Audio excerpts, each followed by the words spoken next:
Kelmiškiams. Kelmiškiams. Kelmiškiams. Sveiki, mėly Šiaulių televizijos žiūrovai, Kelmės krašto ir pasaulio kelmiškiai. Laida Kelmiškiams tai žiupsnelis naujienų iš Kelmės krašto ir fragmentai apie tai, ką rašo laikraštis Kelmiškiams.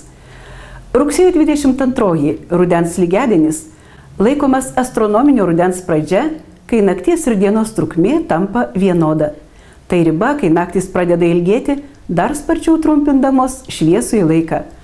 Nuo šios dienos iki metų pabaigos lieka 100 dienų. Rugsėjo 22 minėjome Baltų vienybės Prūsijos dieną. Pritarėme ir palaikėme tarptautinės dienos be automobilio idėjai.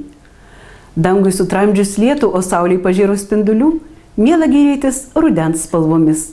Miela rinktis būrin, riedėti dviračiais gimtojo krašto takais, kaip tai darė prie Kubilių piliakalnio sutikti kelmiškiai.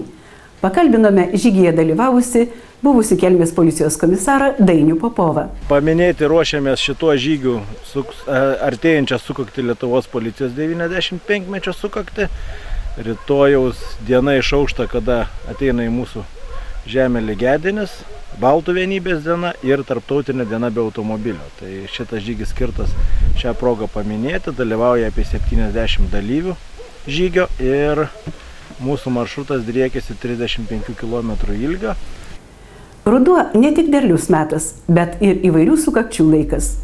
Kaip esame minėję, kai kurios kaimo bendruomenės šiemet švenčia 10 metų įsikūrimo jubiliejų. Rugsėjo 27-ąją šią šventę minėjo Maironių kaimo bendruomenė. Su būreliu jos aktyvių žmonių lankėme vietas, palikusias istorijos, kultūros ženklų. Senų Kaštono alėja mena buvusi Juozapavos dvarą, kurį 18 amžiuje valdė Ksaveras Stanevičius.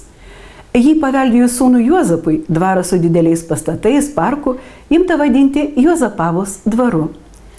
Paskutinioji šio dvaro valdytoja, vokietė Ona Chruščiovienė, buvusi gera čia gyvenusiems ir dirbusiems žmonėms. Deja, dabar dvarvietę primena tik ūkinių pastatų griuvėsiai, iš lūpų į lūpas perduodami prisiminimai ir pasakojimai. Vienas jų apie Maironių koplytėlę, kuri yra važiuojant į Tytuvėnus, dešinėje kelio pusėje, leidžiantis link Dubysos. Cudaunoji koplyčia, kaip ją vadino kaimo senoliai, pastatyta apie 1900 metus. Šios vietos, kuri garsi ne tik gydančių šaltinių, bet ir vaiko pėdos akmenių, atsiradimas apipintas legendomis. Viena pasakoja, jog šią vietą aklam iš rekrutų grįžtančiam kareiviui sapne nurodė švenčiausioji mergelė Marija, liepusi ieškoti akmens su jo sūnaus Kristaus įspausta pėdute ir šalia esančio šaltinio, kurio vandeniu nusiprausęs aklasis praregėjo.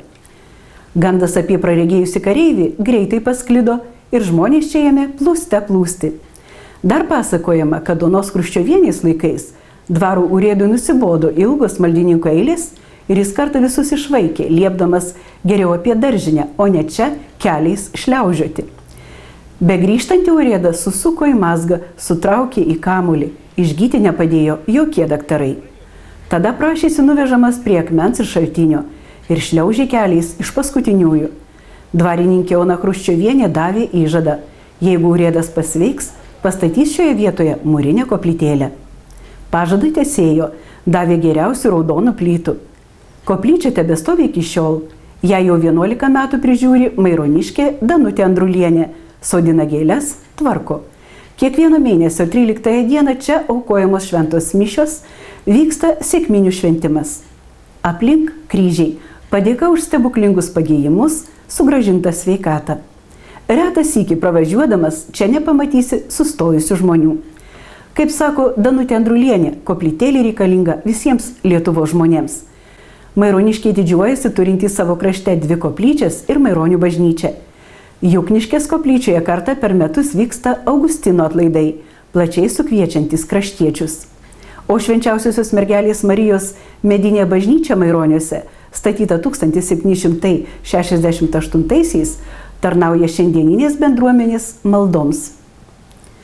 Rakindama Maironių parapijos namų duris, bažnyčios pročkelį ir šių patalpų prižiūrėtoja Salomėja Andrulienė sakė, jog per 18 metų, kai ji dirba šį darbą, į amžinuosius namus išlydėjo per 220 Maironių ir aplinkinių kaimų gyventojų. Ši žinia tikrai nuliūdintų jei neužsuktume į biblioteką, kurios rimti greitai išblaškiai čia atskubėję mažiausieji ir pasklydę tarp lentynų. Kiekvienas išsirinko knygelių, kurios jiems patiko ir stojo eilutėn. O kol vaikučiai skubėjo per kelią atgal į mokyklą, laikinai einanti direktorės pareigas Rima Andrulienė pasidžiaugė ne tik nuoširdžių mokyklos ir bendruomenės bendradarbiavimu, bet ir pagausėjusių vaikučių būrių mokykloje. Labai džiaugiuosi tuo, kad šiemet mūsų yra 10 vaikų daugiau negu pernai ir mes turim tų mažųjų didelį būrį, kuris yra padidėjęs ir labai džiaugiuosi, kad tėvai patikė mums tuos netgi mažuosius iki mokyklinę grupę ir mes juos norim užsiauginti, išlaikyti ir tikrai tai leidžia daryti tokias išvadas, kad mes dar gyvuosim. Maironio medicinos punkte dirbančią Virginiją Mižutavičienę kasdien lanko žmonės, sakydami, jog kaime daktarytės labai reikia. Suleisti vaistus, pamatuoti spaudimą. O kartais labai reikalingas paprasčiausias patarimas – nuraminimas. Virginija negaili atėjusiems gero žodžio. Maironiškiai džiaugiasi turėdami pagrindą sėkmingam darbui.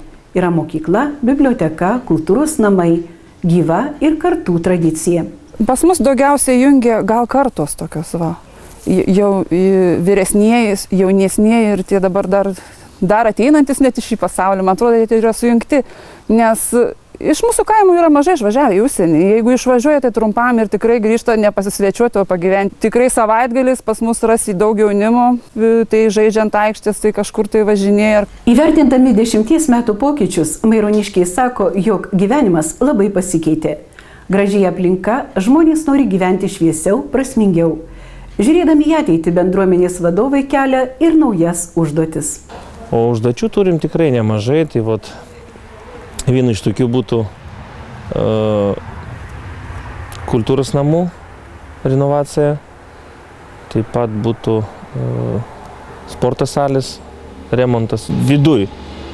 Ir jeigu bus galimybė daryti per europinius projektus, tai atgaivinti nuo pagrindinio kelio Kelmė-Tytuvėnai pėsčiųjų taką iki mokyklos. Gražiai tvarkomų sodybų aplinka giria darbščius Maironių kaimo bendruomenės žmonės, kurie rugsėjo 27-ąją atidėję nesibaigiančius rūpesčius skubėjo į kaimo kultūros namus paminėti vietos bendruomenės veiklos 10-metį. Daugiau apie tai skaitykite rugsėjo 27 dienos Kelmiškiams laikraštį. Spalio 1 Kelmiškiams skaitykite, ką rajono tarybos posėdėje svarstė rajono politikai. Kelmės gijos pakvies pas Anglijoje gyvenančius kelmiškius, rašysime aktualią įvaikinimo temą. O atsisveikinant iki kito karto, dar pabūkime su laimingu žmogumi. Amerikietis Kelly Parkhurst, gyvenantis Vokietijoje, į Kelmę atvyko su draugė Laima ir nusprendė pakviesti kelmiškius į savo koncertą Kelmės Žemaitės bibliotekoje. Kelly aistra yra gitara. Nuo 9 metų iki šiol jį veda muzikos labirintais. Kelly groja folk, country, šiuolaikinio folkroko muziką. 2,5 valandos niekam neprailgo, nes dovanojo būseną, kai esi laimingas. Nes pasak Kelly, gyvenimas yra per trumpas liūdėti ar būti susirūpinusiam. Būkime laimingi ir mes. Iki kito karto. Big champagne on ice, and she said, we are all just prisoners here of our own device. In the master's chamber, they gathered for the feast. Tried to stab it with their steely knives, you know they just can't kill the beast.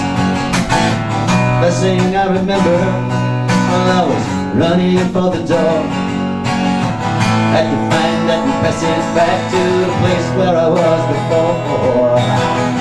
I'll relax at the night, man, we are programmed to receive. You can check out anytime you like, but you can never leave. Welcome to the Hotel California. Oh, such a lovely place, such a lovely place. I said we're living up at the Hotel California on any time of year. You can find it here.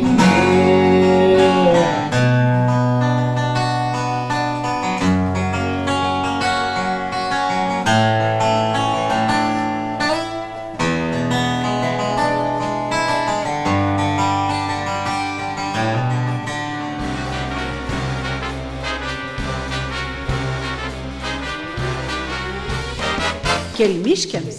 Kelmiškiam.